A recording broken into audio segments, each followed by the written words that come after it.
বন্ধুরা, good evening. তো right now এই মুহূর্তে যার কথা মাথায় নিয়ে রিডিংটি দেখছো তার কারেন্ট ফিলিংস কি তোমার প্রতি। রাইট নাও এই সন্ধেবেলায় যাকে মাথায় নিয়ে রিডিংটি দেখছো তার কারেন্ট ফিলিংস কি তোমাকে নিয়ে। চলো দেখে নেওয়া যাক। Thank you. সে তোমাকে মানে সে পরিবর্তনকে ম্যানিফেস্ট করছে। কিসের পরিবর্তন? তোমার সাথে সম্পর্কের পরিবর্তন।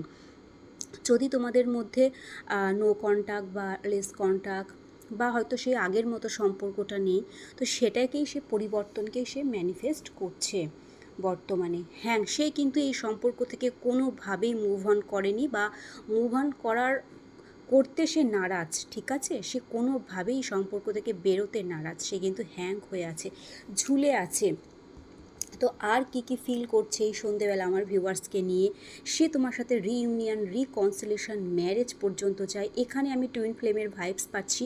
তো আমার পেজ বা চ্যানেল যারাই ফলো করো, তো তোমরা এখানে কিছু সংখ্যক তো টুইন ফ্লেম আছো আমি জানি। তো টুইন ফ্লেমরাই আর কি টুইন ফ্লেমদের চ্যানেল বা পেজে কিন্তু কানেক্টেড হয়। তো এখানে টুইন ফ্লেম এনার্জি আছে। তো এবং যারা টুইন ফ্লেম টুইন ফ্লেম নও তাদের পার্টনাররা কিন্তু তোমার সাথে আর কি রিউনিয়ন, রিকনসিলেশন এবং ম্যারেজ পর্যন্ত করার চিন্তাভাবনা করছে। তো বর্তমানে কিন্তু এটাই ফিলিংস তার। তো এনার্জি ভীষণই পজিটিভ। এনার্জিকে ক্লেম করতে লাইক, কমেন্ট, শেয়ার আর ইউনিভার্সকে থ্যাংক ইউ অবশ্যই জানাও। আর যারা পার্সোনাল রিডিং করাতে চাইছো অবশ্যই হোয়াটসঅ্যাপ করবে। আর পার্সোনাল রিডিং কিন্তু কখনোই ফ্রিতে হয় না।